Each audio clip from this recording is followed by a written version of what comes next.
All right, so it's 6:30, so I went ahead and started recording, so it's recording now, but I think we will just we'll wait a few more minutes to see if anyone else joins us before we get started. So welcome. I see we have a couple of folks that have joined us. We're just gonna wait a few more minutes to see if anyone else joins, and then we'll get started. But just so everyone knows, we are now recording this meeting.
All right, it's a few minutes after the appointed time. It's about 6:33, so I think I can at least just get started with our introductory remarks before we get into the official presentation. So thank you so much for attending our virtual presentation for the City of Sunnyvale and their Java Road Diet and Bicycle Lanes project. Very briefly, what I wanted to do is first just introduce the team. And we have with us Angela Obeso from the City of Sunnyvale, and she'll be sharing her screen in just a moment, and we have a presentation for you. And also we have Joe Streeper here from Mark Thomas, and they're the lead consultant on this project. My name is Greg Parks. I'm sorry, did I get your name wrong, Joe Streeper? Or? Oh, it's all good. I just said hello. Oh, okay. Did I get the name wrong? Okay, yeah, Joe. So my name is Greg Parks. I'm from Katz & Associates. I'm Mark Thomas's consultant for the public outreach. I'll just be acting as the MC tonight and leading the Q&A. And also from Katz & Associates is Mahmoud Abuni. He'll be helping me also with the Q&A portion and all of that. So I just wanted to let you know there's a couple ways to ask questions once we've gone through the presentation. So the first thing you can do is use the chat function. You'll see the chat function under, if you click on more under your screen, and you can type your question into the chat. That's a great way. You'll also see there's a box you can check if you want it to be anonymous. So you can either ask your question via chat anonymously or not. We'll take your question either way. And then also if you click the bottom under more and you click reactions, you can also raise your hand. So if you would like to ask your question verbally, we welcome that as well. And what you can do is you can raise your hand and then we'll ask you to unmute yourself and you can ask your question that way. And we also wanted to let you know that this meeting is being recorded and it will be posted. So the presentation, the questions, the answers will be recorded and posted to the city websites. So with that, I think, Angela, we can start the presentation and then afterwards, we'll be happy to get into the Q&A and answer any of those questions you might have. Great, great. Thank you, Greg. I appreciate that intro and thank you to everybody for being here tonight. I am going to share my screen. Make sure I pick the correct screen here.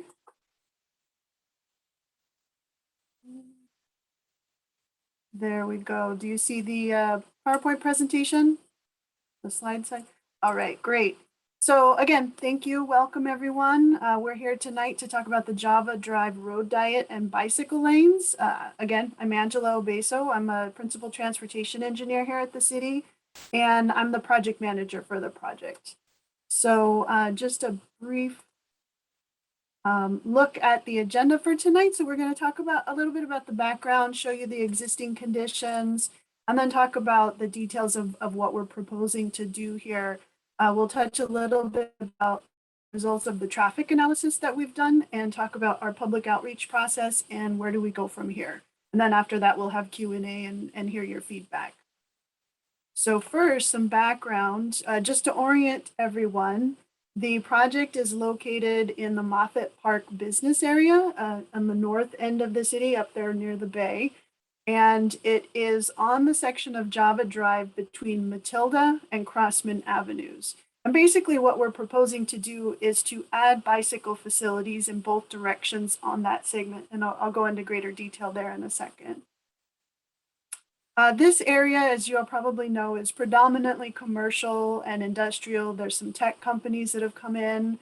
It's also immediately adjacent to Moffett Field in nearby Mountain View, and also some recreational uses like the Bay Trail, some sports fields, things like that. The project came about back in 2006. Our bicycle plan, our citywide bicycle plan, included the need to increase and improve the bicycle facilities in the Moffett Plan area. And then more recently, last summer, we approved the active transportation plan, which included an updated bicycle plan element, which also includes this facility. At the same time, the Moffett Park specific plan is being updated. There's another team working on that, and we've been working closely with them, keeping up to date. And that's really going to reimagine the Moffett Park area, where today it's predominantly commercial and business offices, really looking at how to make it a more live, work, play kind of environment. And so there will be a greater need and a greater desire to have a multimodal aspect of the roadway network. The land uses will change. And so this will really help supplement the efforts that they're doing as well. So with that, a couple years ago, we went after a One Bay Area grant, which is a state and federal funding source, and we won. So we're moving forward with the project. And again, we're basically proposing to add buffered bike lanes, and I'll show some examples in a minute, and adding bicycle detection at the 5 signalized intersections in this project area. So what is out there today? Now we have 2 through lanes in each direction. And this is a typical cross section, so it's not exactly this at every location, but just to give you an idea. Then in the median, there's the light rail tracks, and there are 2 light rail stations in this segment. So that's what's out there today. And what we are proposing to do is a road diet, and that's kind of a funny term, road diet, but basically what that means is we're proposing to reduce the number of vehicle lanes to accommodate multimodal users, really improve bicycle and pedestrian amenities usually. And so these 2 before and after graphics here, it's not exactly what we're doing with this project, but it's basically the idea. It's a common road diet project where you remove a vehicle lane in each direction And in this case, they added bicycle lanes and a two-way left turn lane in the center. Whereas here we have the light rail, the tracks and the stations in the median. So we are not putting in a two-way left turn lane, but we are proposing to add in the bicycle lanes with a buffered zone. So why are we doing this, and why are we moving forward with more bicycle facilities in the city?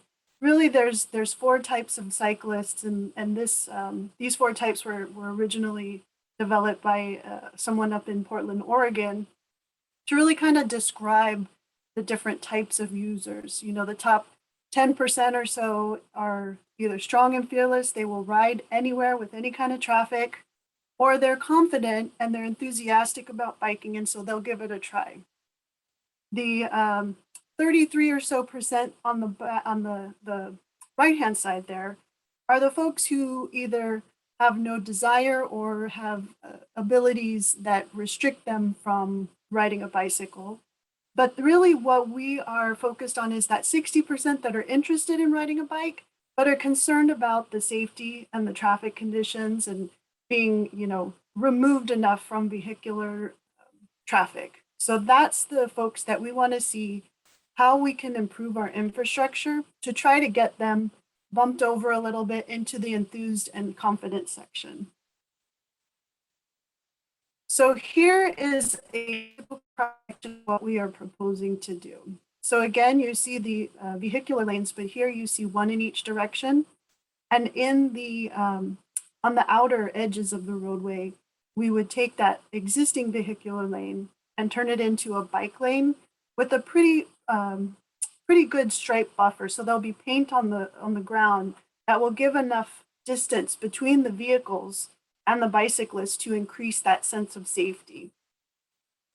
Again, the light rail and the stations will stay there. Those are not changing. The existing curbs, existing sidewalks, we're not changing any of that as well. Now here's another view. This is an aerial look. So the proposed striping, and again, this is typical and conceptual. We're still developing the designs, and we've got a little ways to go before we get to the final design, but this just gives you an idea of a bird's eye view, what it would look like at one of the intersections.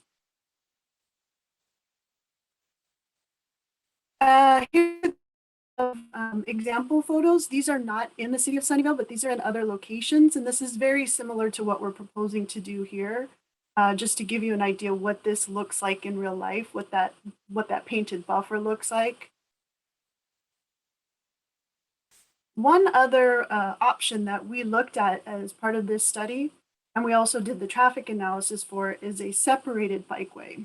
And so that's very similar to what we're proposing with the buffered bikeway, but instead of a painted buffer, you would have a physical barrier. Here you have curbs and a small median to physically separate the bikes from the vehicular lanes.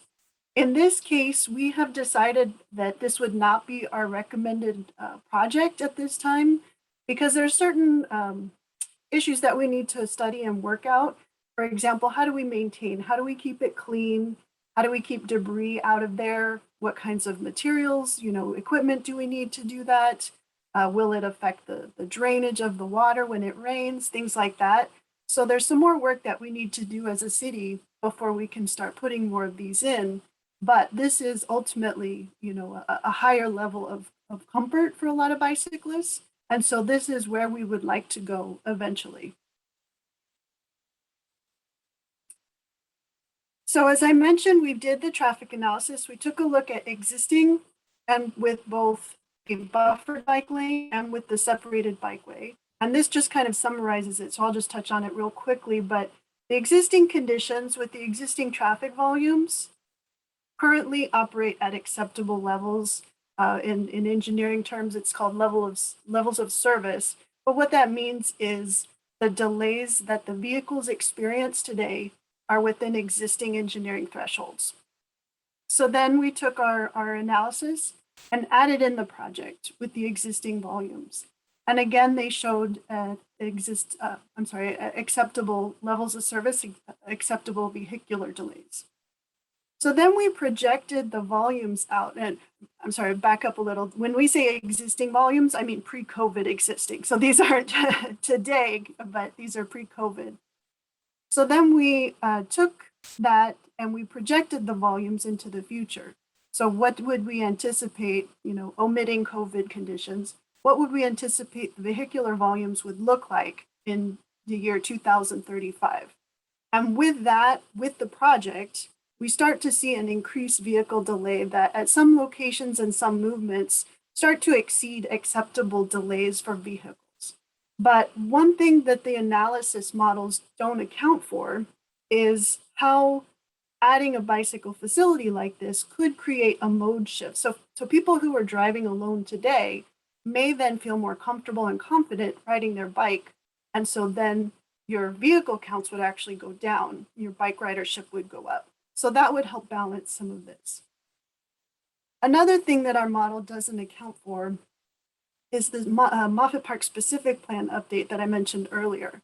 So with a stronger multimodal focus, different land uses, and different roadway network, improvements in the roadway network, that we would anticipate that will also bring the vehicular volumes down and increase bike ridership, transit ridership, and things like that. The reason that is not included in our model is because it's a plan in the works right now. It's not approved, so it's not typically included in analyses like this until the plan is approved.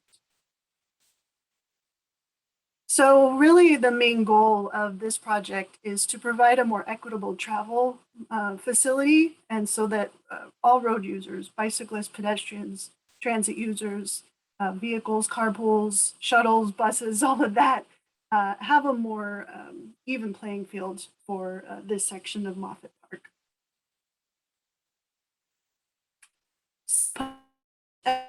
Tonight, so that's the October 13th, we're at the community meeting. The bullets at the top there are some of the outreach activities that we have done to date.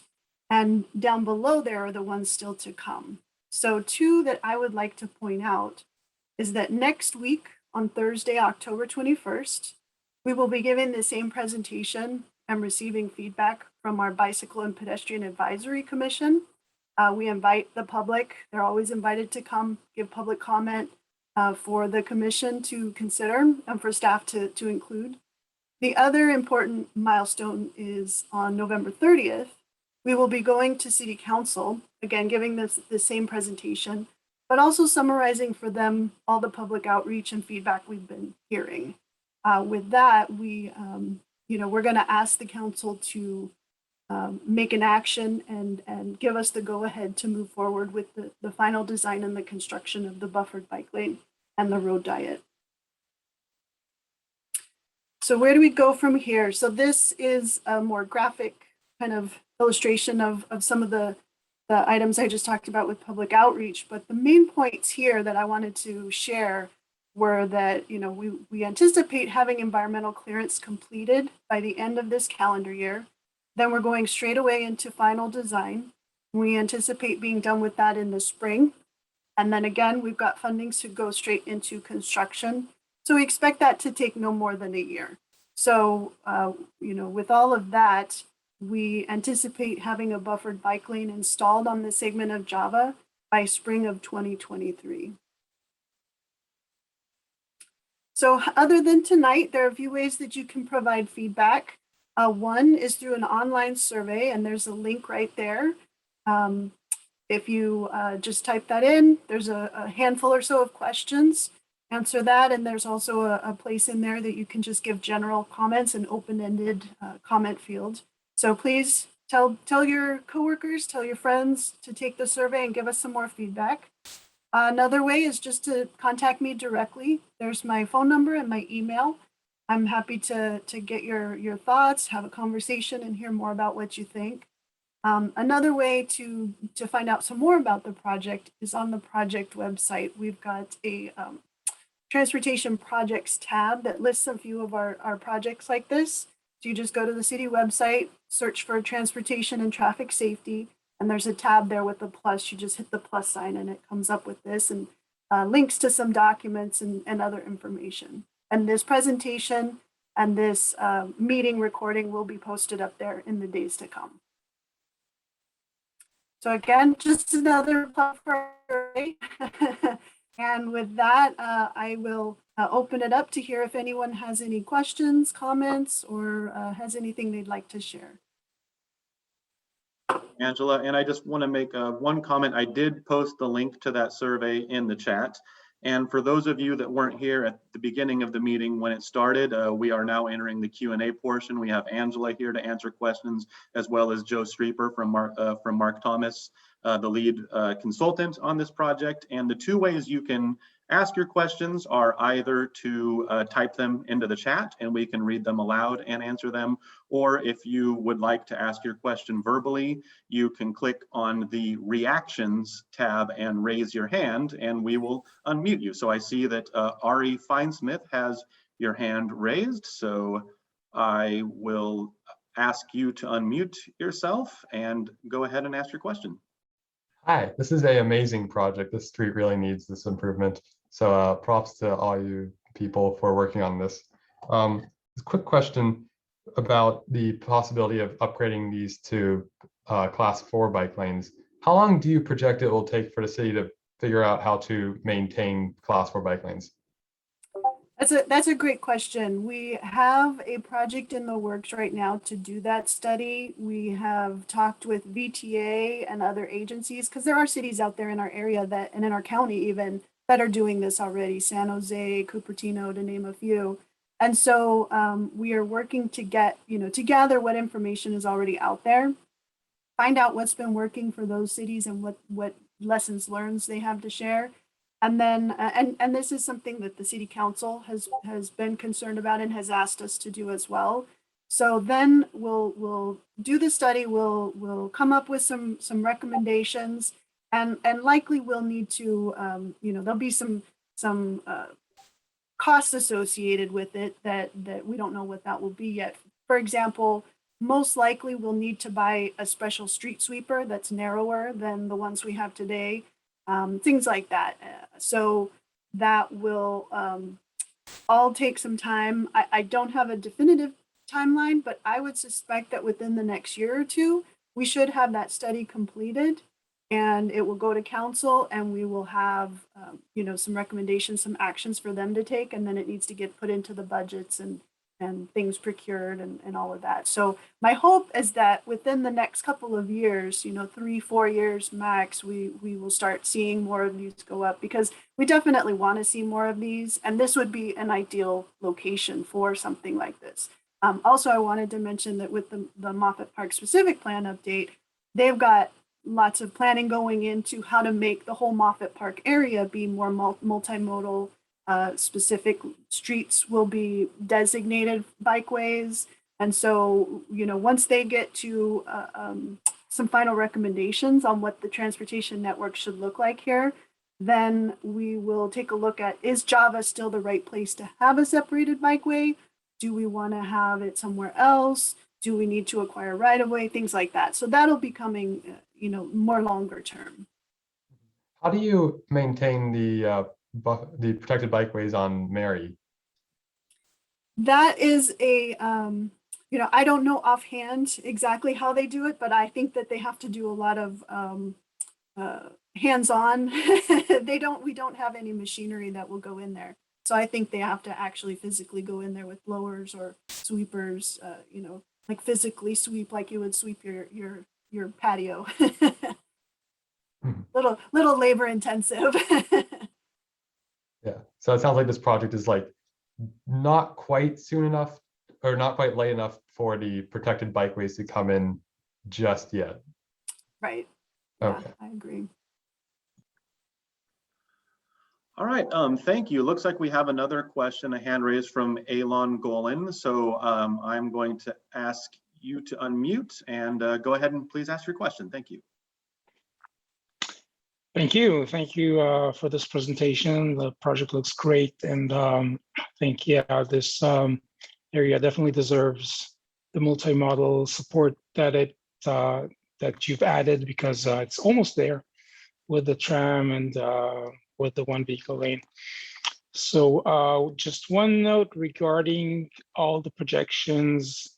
When you just provide an open bike lane, what ends up happening in many places that are a little bit more lively in terms of business, like the offices in that area, is that the bike lane is immediately used for car parking, not all day, not by employees, but by delivery trucks and people like that who need that kind of access.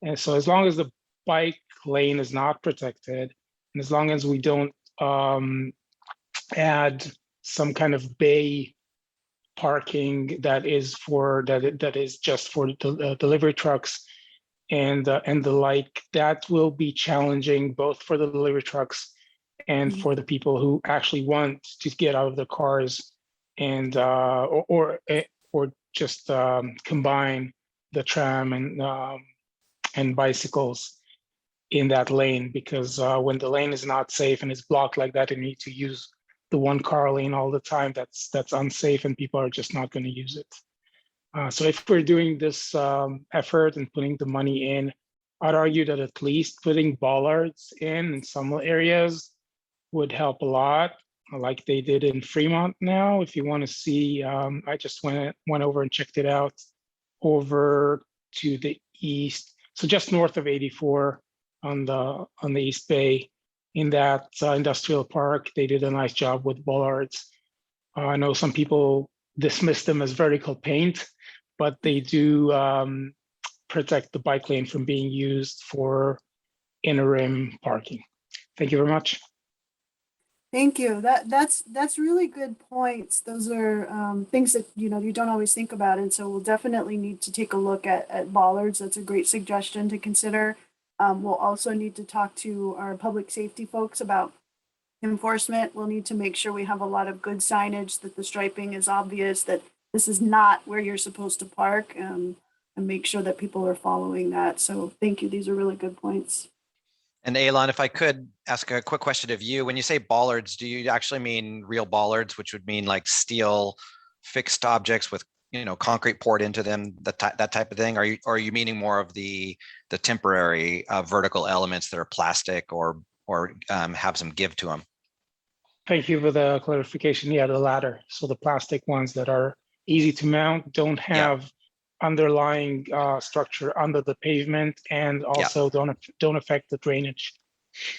Yeah, and those are good options, and it's not just in, you say Fremont, they're all over, right? So you can see them in San Jose, and we're well aware of them, and we like those too. But in San Jose, where I'm not familiar with any. Oh, in downtown, they're all over downtown. Oh yeah, yes. Go downtown, you'll see. Same. It's actually, it's the same designer. Yes. And yes, the same solution right in downtown. I forgot about it. Thank you. Great. Right, thank you. So it looks like we do have another question from Ari. So Ari, please. Yeah. I just had a spot, speaking of bollards, on Tasman Drive, there's a lane closure, and the city's able to maintain that pretty well because the lane closure pathway is the same width of the street. For this project, couldn't you do a similar setup where you have like the orange plastic delineators or bollards, whatever, like just at the edge of between the cars and the bikes, so that way your current street sweeper has room to clean both, and then once the city's ready to install permanent class 4 bike lanes, then you can make that switch. And since the bollards or delineators are temporary, it's really easy to remove and pretty cheap. Yeah, I'll find out. I know exactly what you're talking about. For the folks that maybe aren't aware, the city during the pandemic and the shelter in place, we had a lot more people walking and biking than driving, with everybody staying home. And so the city council approved a project to temporarily close one lane on Tasman in a residential heavy area. And right now we have they're water-filled construction barriers, and they're blocking off the one lane, and people are allowed to walk and bike in the roadway right now, but they're physically protected from the vehicular lane. That is a temporary project and temporary installation of those barricades, but we can certainly look at if there's something. So the concern there would be if a car does run into them, then the maintenance of that. But I don't know what experience that team has had with those, maintaining them, if they've had any issues. But we can certainly look into the cost and the maintenance of those. And that's a good point, because they have to get in there and clean that today. So if there's something similar that's permanent that we could do, that's a great question, great idea. Thank you. Yeah, absolutely. And I live on Tasman Drive. I was one of the core organizers of making that lane closure happen. Oh, great. Good and job. So, thank you. The plastic delineators don't get knocked over very often. So that's good. That's good to hear. Thank you. All right, thank you, Ari. It looks like we have another raised hand from Carrie Haywood. So I'm going to ask you to unmute, and thank you, Carrie. Hi, everyone. Just a quick thought. Project looks great, and great questions and suggestions from everyone. I was just thinking about the post office, which has a very small parking lot. And so that usually there's a backup to turn into the parking lot if the parking spaces are full. And so I was just wondering if there's any consideration for issues like that. If there's, I just right now see it with the post office. Mm-hmm. That's a great observation to share, because I have been out there and I have noticed how small their parking lot is, but I've never been out there when it's real busy and they've been backed up. So maybe there's something that we can do to help, at certain driveways. We wouldn't want to do it at every driveway, of course, but if there's an ongoing issue here, then maybe there's something we could do, and Joe and I will talk about it more in detail, but maybe, some additional, green paint is one thing to try to get people's attention that this is where the bikes are supposed to be, this is where the cars are supposed to be, but maybe some sort of a striping arrangement where the cars can have a turn pocket, so to speak, to get into the driveway, but yet we can still have a dedicated space for the bike. So we'll have to take a look at the roadway width right there and how much room we've got, and see if we've got some wiggle room, because we might, because we're close to the signalized intersection there, so we might have some additional width.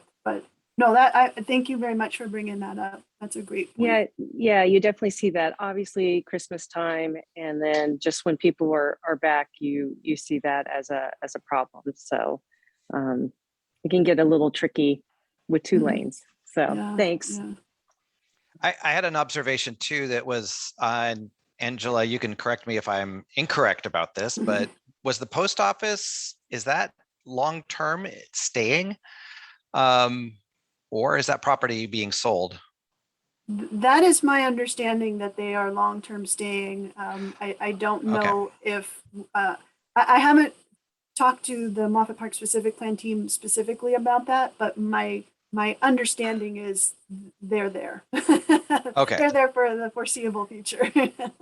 For some reason, I mean, obviously Google has bought a lot of the properties in that area, and I thought that was one of them, but again, I'm not sure about that. I don't All believe right. so, but yeah, I right. can definitely look into that. Okay.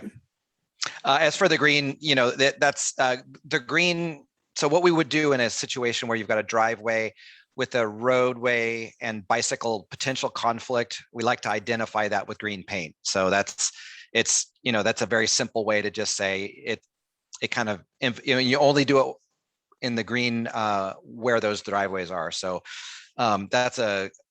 it's just hopefully an indicator that, there's a point of conflict here for cars to watch out, because you're pulling across a bicycle lane. So hopefully cars and bikes are looking for each other. As for the space to do their other elements, that's something that, like I say, we can take a look at. There is space out there, obviously. I mean, that's part of a road diet, is the fact that you've got 2 lanes and a shoulder, and we're making 1 lane. So yes, there is some space.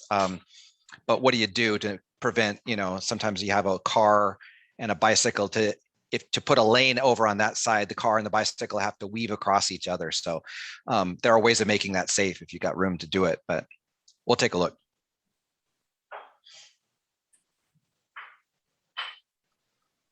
All right, great. I'm not seeing any other raised hands or questions in the chat. So if there aren't any other questions, I would just reiterate some of the things Angela said. There's that link to the survey that'll be open through November 12th. So we encourage you to go there. This presentation and all of the Q&A will be posted on the website. And oh, it does look like Ari perhaps has one more question. So go ahead, Ari. Sure. Thank you. For future projects where we're putting in buffered bike lanes, what would the process look like for upgrading them to class 4 bike lanes, both for hypothetically this project and other projects? That's a great question, because it's something that we've been thinking about, as we go through that study of what it will take to build more separated bikeways, class 4s. Really, I get the feeling that that's the way we're going. It's just, how do we get there? And so a lot of these buffered bike lanes that exist today, I think will have some sort of a process to go through, but we don't know what that will look like yet. I'll definitely talk to the team working on that study and say, hey, we need to make sure, and they may already be including this, but we need to make sure we have some sort of a transition plan for all the bike lanes that are out there. How does the public say, hey, we need to convert this, we want to go this way with this one too? So yeah, we don't have an answer today, but I'll get on that to see if we can get something in the books. Thanks. Is the team that's working on that, are they in Public Works, or which part of the city's department? Yeah, that's in Public Works as well, and it's in the transportation division. It's just not me.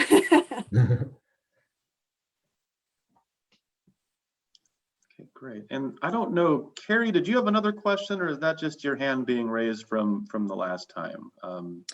Oh, I'm sorry. That's just, let me take that down. All right, no problem. Thank you. Just wanted to be sure on that. So if it seems that we don't have any other questions, as I mentioned, the survey, and there will be some other public outreach opportunities, most notably the BPAC committee and city council. So we encourage you to continue if you have other questions and comments about the project throughout the process.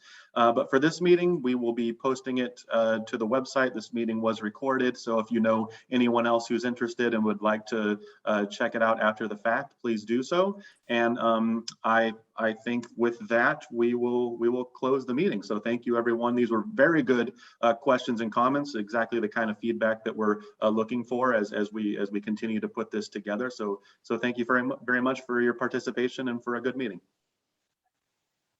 Thank you. Have a good night. Thank you. Thank you, everyone.